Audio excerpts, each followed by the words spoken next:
अमरावती नाम के देश में लोग भयंकर सूखे के कारण पीड़ित हैं। पिछले कुछ वर्षों से बारिश ना होने के कारण भयंकर अकाल की स्थिति उत्पन्न हुई।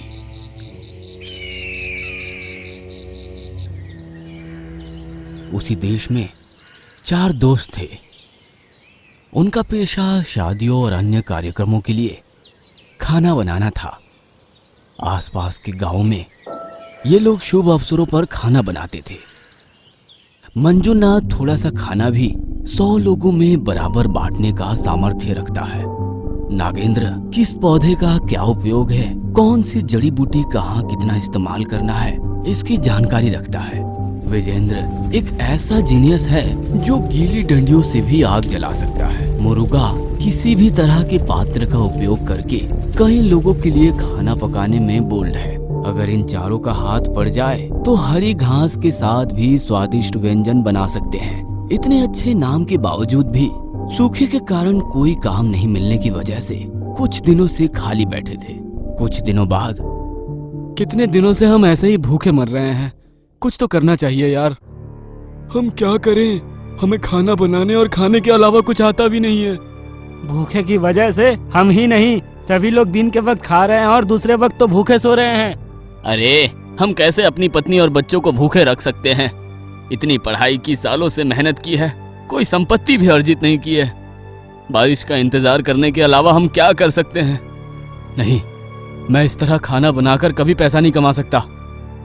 चलो कुछ करते हैं यार, सूखा देश छोड़ो, किसी विकसित देश में चले जाएंगे। ठीक है, जब हम वहां जाएंगे तो अपने परिवारों को भी ले जाएंगे। इस तरह चारों दोस्त मिलकर अवंतिका राज्य जाने का निश्चय करके पत्नी बच्चों को घर में ही छोड़कर चारों सफर शुरू करते हैं। कई दिनों तक गौरंगी जंगल के रास्ते में पहाड़ियों और नदियों को पार कर रहे थे। बहुत थक कर आराम करने के लिए एक मंडप के नीचे बैठते हैं। थक कर बहुत भूख लगी है, कुछ खाना चाहिए, नहीं तो एक कदम भी उठा नहीं सकते। मैं जंगल में जाकर कुछ खाने के लिए लेकर आ जाऊंगा। इस बीच मशाल जलाकर खाना पकाने की तैयारी करो। ऐसा कहकर नागेंद्र जाता है। घना जंगल, जो कुछ भी देखा वो सब कुछ गीला था। जलने के लिए सूखी लकड़ियां नहीं थी। कुछ सूखे लकड़ियों को एकत्र किए, तभी उसे झाड़ियों में मशरूम की तरह रस दिखा। यह देखकर उसे आश्चर्य हुआ। शाबाश विजेंद्र, तुम्हारी शिक्षा अद्भुत है यार। गीली लकड़ियों से मशाल जलाई। इतने में मारुगा पत्थर की स्लेट से पात्र बनाकर, चूल्हा सजाकर, सूखे लौकी को पानी का पात्र बनाकर पानी लाया।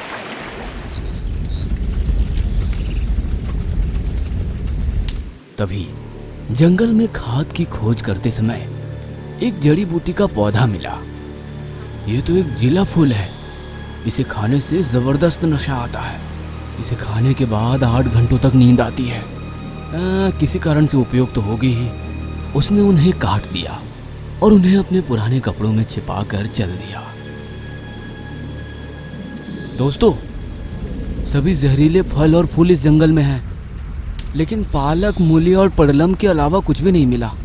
इन तीनों को मिलाकर अश्वगंधा चूर्ण मिलाकर खाना बनाने से घोड़े जैसी शक्ति आएगी। अगले 3 दिनों तक थकान नहीं होगी।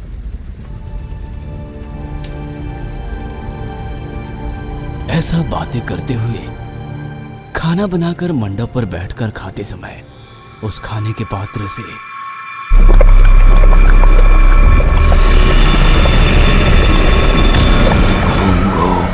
घूम घूम भूख भूख, घूम घूम भूख भूख, ऐसा कहकर मैं उनके पास आया। मेरा नाम मौन मुनि है। मैं इस जंगल में तपस्या करके खाना नहीं मिलने के कारण मरकर भूत बन गया। तुम्हारे खाना बनाने की महक से मेरी भूख जाग उठी। दया करके मुझे भी थोड़ा खाना दे दो। जो कुछ भी था मंजुनाथ ने मौन मुनि को भी हिस्सा दिया। पेट भरकर खाकर मौन मुनि की आत्मा प्रसन्न हो गई। अद्भुत, इस पालक का स्वाद बहुत अच्छा है। मेरी भूख को संतुष्ट करने के लिए मैं तुम्हारे लिए कुछ करना चाहता हूँ। पूछो कि तुम क्या चाहते हो। चारों ने उनके शहर के सूखे के बारे में बताया। मुझे अच्छा पैसा कमाने और आराम से रहने का तरीका बताइए स्वामी जी। पैसों से खुशी नहीं मिलती बेटा, संतुष्टि से खुशी मिलती है। ठीक है, तुम्हें खजाना प्राप्त करने का मार्ग बताता हूँ। जट जटिला, फट पिंगला, नट नागुला, हट हट हत्यारे को, साहो सर्प केतु साहो। जैसे ही मंत्र का जाप किया गया, उनके जोड़े से छड़ी आई और वो 4 में हो गई। बेटा, ये बहुत शक्तिशाली समर्पित की हुई छड़ी है। जटिला, पिंगला, नागुला, हतंकी आपको खजाने तक ले जाएंगे, लेकिन एक हाथ में एक ही छड़ी होनी चाहिए। जबकि एक छड़ी दूसरी छड़ी को छूती है तो छड़ी भस्म हो जाती है और छड़ी पकड़ने वाला भी भस्म हो जाता है। सावधान रहना। महत्वपूर्ण बात यह है कि पैसा खुशी नहीं लाता है। खुशी वही है जहाँ संतुष्टि है। यहाँ से पूर्व की ओर जाओ और तुम्हें खजाना मिलेगा। अच्छे से जाना। ऐसा कहकर मौन मुनि अदृश्य हो गए। उनके दिए हुए मंत्र छड़ी लेकर वे पूर्व की ओर यात्रा कर रहे थे। कुछ दिनों बाद एक बड़ी घाटी में पहुंच गए।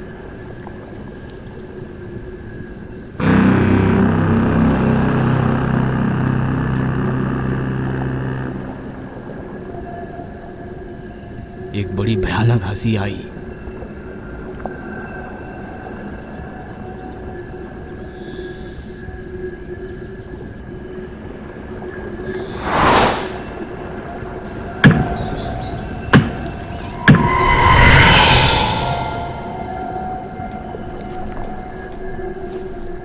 चारों ये सब देखकर आश्चर्य में पेड़ की छाल में चले जाते हैं।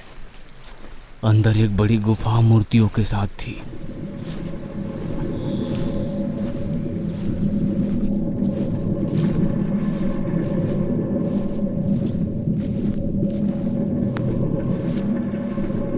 एक अनाड़ी हंसी सुनाई देती है।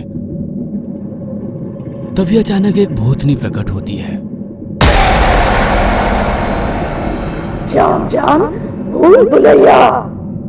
ऐसा कहते ही नागेंद्र की हाथ की छड़ी होते हुए जाता है और जमीन में खोदता है।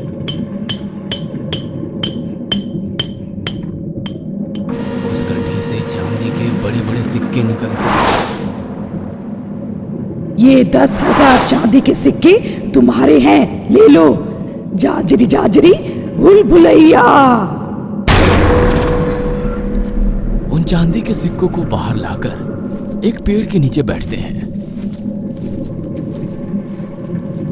अरे, मौन मुनि की कृपा से हमारे सारे कष्ट दूर हो गए हैं। हम चारों ये चांदी आपस में बांटकर अपने देश चलते हैं और आराम से रहते हैं। इस तरह रात को वहीं आराम करके सुबह वापस जाने की सोचकर खाने की व्यवस्था करते हुए मैं जाकर खाना बनाने के लिए उपयोगी आलू पत्ते लेकर आता हूँ। इस बीच आप खाना बनाने की व्यवस्था करें। ऐसा कहकर जंगल में जाकर आलू पत्ते काटते समय पहली मंत्र छड़ी से 10,000 चांदी के सिक्के मिले हैं। यानी एक और छड़ी के लिए और कितने मूल्यवान संपदा मिलेगी।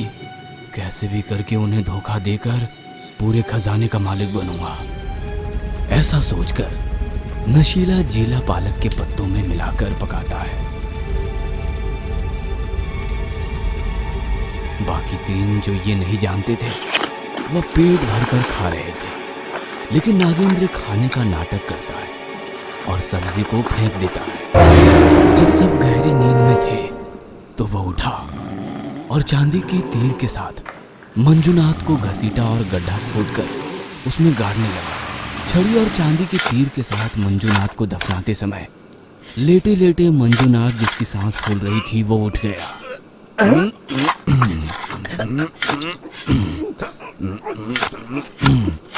दोस्त, ये क्या कर रहे हो तुम? कृपया मुझे मत मारो, मेरी पत्नी और बच्चे विचलित हो जाएंगे। मंजूनाथ की लाख विनती करने पर भी दया ना दिखाते हुए उसे दफना कर सो जाता है। दूसरे दिन सभी उठकर देखने पर पेड़ से कोई चिट्ठी चिपकी हुई दिखाई पड़ती है। क्षमा करना दोस्तों, मैं इस खजाने को आपके साथ साझा नहीं करना चाहता। ये खजाना मैं अकेले लेना चाहता हूँ। अलविदा। अरे ये तो विश्वास ही नहीं हो रहा कि मंजूनाथ ने ऐसा किया। चलो चलते हैं उसे रोकने के लिए। अरे लेकिन हम उसे ढूंढेंगे कहाँ? अगर वो हमारे जाने से पहले शहर छोड़ देता है तो हम उस तक नहीं पहुंच पाएंगे। वैसे भी उसने अपनी छड़ी पिंगला को छोड़ दिया। आगे आओ, हमारी किस्मत की तलाश में जाएंगे। हाँ, नागेंद्र का कहना उचित है, चलो चलते हैं। इस तरह उन्होंने पूर्व की यात्रा की। तो कुछ दिनों के बाद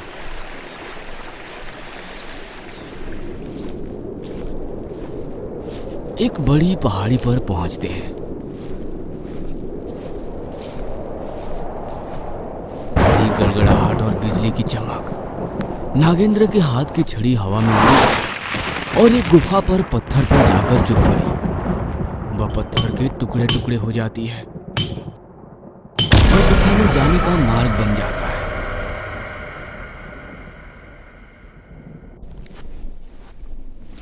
तीनों का उसमें प्रवेश करते ही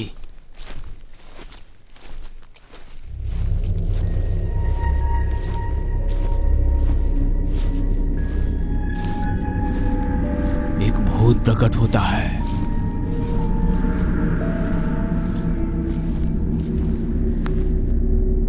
पिंगला पिंगला पिंगला, गला गला पिंगला। इस तरह पिंगला की छड़ी चली गई। जब गुफा में एक गड्ढा खोदा गया तो उसमें से एक बड़े कटोरे से भरा सोना आया।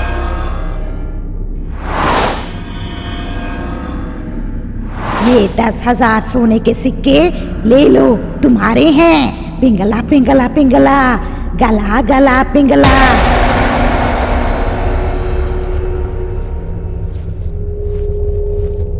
इन तीनों ने मिलकर खुशी खुशी सोने का खजाना निकाला। पहले से ही अंधेरा हो रहा था। उन्होंने सोचा कि हम खाएंगे और सो जाएंगे, फिर सुबह वापस निकलेंगे। लेकिन कपटी नागेंद्र खाना में जीला का फूल मिला दिया। सभी होश खो बैठे। विजेंद्र को खजाने के साथ ले जाकर दफनाते वक्त विजेंद्र होश में आ गया। नागेंद्र, तुम जो कर रहे हो वो पाप है। दया करके मुझे छोड़ दो, मत मारो। मुझे इस खजाने में हिस्सा नहीं चाहिए। विजेंद्र के ऊपर थोड़ी भी दया ना दिखाते हुए उसे दफना देता है। अगर तुम जिंदा होते तो मुझे आराम नहीं मिलता विजेंद्र। दूसरी छड़ी के साथ सोने का खजाना मिला, यानी तीसरी छड़ी के साथ हीरे उसे भी प्राप्त करके और इस सोने के खजाने और इस चांदी के खजाने को अपनी वापसी यात्रा पर ले जाऊंगा। ऐसा कहकर विजेंद्र की तरह चिट्ठी लिखकर पेड़ से चिपका कर सो जाता है। अगले दिन उठकर विजेंद्र इस तरह धोखा देगा कभी सोचा नहीं था। सोना हड़प कर ले लिया। चिंता मत करो दोस्त, क्या किया जा सकता है। उन्हें उनके गुनाहों की सजा मिलेगी। चलो हम चलते हैं। विजेंद्र की जादू की छड़ी ली और दोनों यात्रा करते हुए 2 दिन के बाद वे लोग पाताल की घाटी में पहुंच गए। जानवरों के कर्कश से कांपती हुई धरती दिखाई दी। तभी तुरंत नागेंद्र की छड़ी जाकर जमीन में गिर गई। जमीन में गिरते ही वहां एक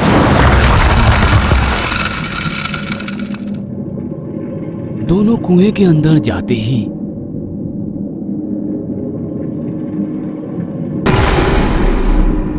गला गला नागुला, लगे लगे नागुला। ऐसा कहकर नागेंद्र के हाथ की छड़ी जमीन में गई और उससे खोदते ही उसमें से चमत्कारी हीरे बाहर निकल गए। ये 10,000 सोने के सिक्के तुम्हारे हैं, ले लो। गला गला नागुला, लगा लगा नागुला। इस तरह दोनों ने कड़ी मेहनत की और खुशी खुशी हीरे का खजाना को वहां से निकाल लिया। आज रात को यहीं विश्राम करेंगे और कल सुबह निकल जाएंगे मोरूंगा। नहीं नहीं दोस्त, और यहाँ आराम नहीं करेंगे। चलो घर चलते हैं अपने। अरे मुझे भूख लगी है, मैं जाऊंगा और हमारे लिए कुछ खाने के लिए ले आऊंगा। नहीं नागेंद्र, आप चाहे तो जाकर खा सकते हो। मैं हमारे शहर पहुँचने तक कुछ नहीं खाऊंगा, ना ही सोऊंगा। लगता है इसको संदेह हो गया है। ठीक है, तुम्हारी मर्जी, चलो चलते हैं। ऐसा कहकर दोनों कंधे पर हीरे का खजाना ढोते हुए वहां से चलने लगते हैं। रास्ते में उन्हें एक झरना दिखाई देती है। दोस्त, एक पल रुक कर ना प्यास बुझाकर चलते हैं। उसने छड़ी को एक तरफ रख दिया और मुड़े हुए मुर्गा को पीछे से नदी में धकेल दिया। डूबता हुआ मुर्गा बोला, द्रोही, क्या तुम पैसों के लिए अपने सबसे अच्छे दोस्त को मारोगे? तुम्हें भगवान नहीं छोड़ेगा। ऐसा कहते हुए वह वहीं डूबकर मर गया। नागेंद्र ने हीरे के खजाने को चट्टानों के बीच छिपा दिया और एक खोपड़ी के खिलौने को एक निशान के रूप में पत्थर पर रख दिया। वो मुर्गा का राजदंड हथिया लिया और पूर्व की ओर चल गया। चांदी के 10,000 सिक्के, सोने के 10,000 सिक्के, 10,000 हीरे के मेरे अपने, मेरे इकलौते इस छड़ी से बाद में पता नहीं कितनी दौलत मिलेगी। ऐसा कहते हुए वो चल देता है। दिन गुजरते हैं। भूख से तड़पता है रेगिस्तान। जहां जाता है वहां एक छोटा सा पौधा भी नहीं दिखाई देता।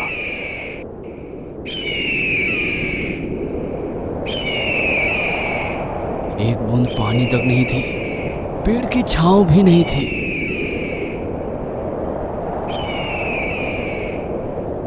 क्या मैं वापस चला जाऊं मिली दौलत से संतुष्ट होकर? नहीं नहीं, चौथी छड़ी के साथ अभी भी कोई बड़ा खजाना हो सकता है। मैं जाऊंगा, कितना भी मेहनत क्यों ना करनी पड़े। ऐसा सोचकर बड़ी मुश्किल से चल रहा था।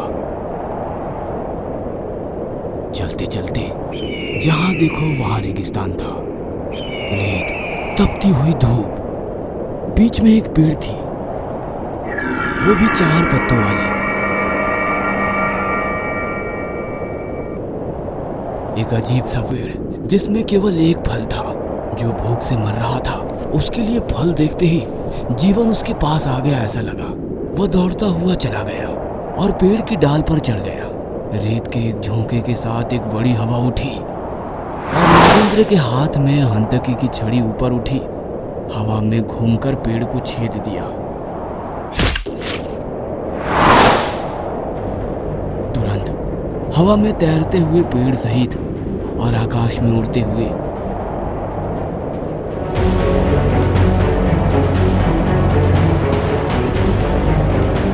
पेड़ एक बड़ी पहाड़ पर उतरा।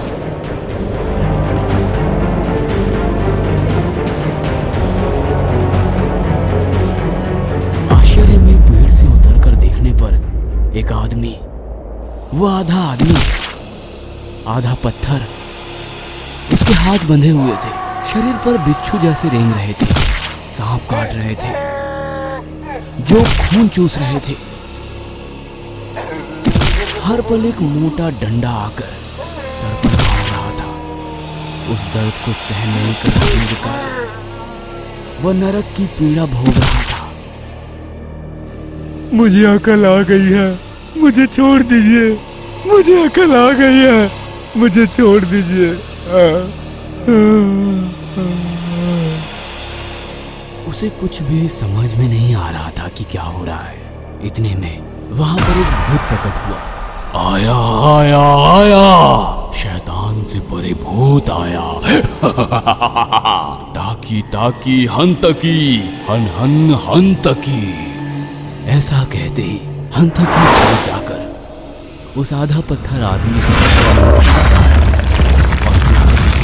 वो टुकड़े टुकड़े होकर भस्म हो जाता है।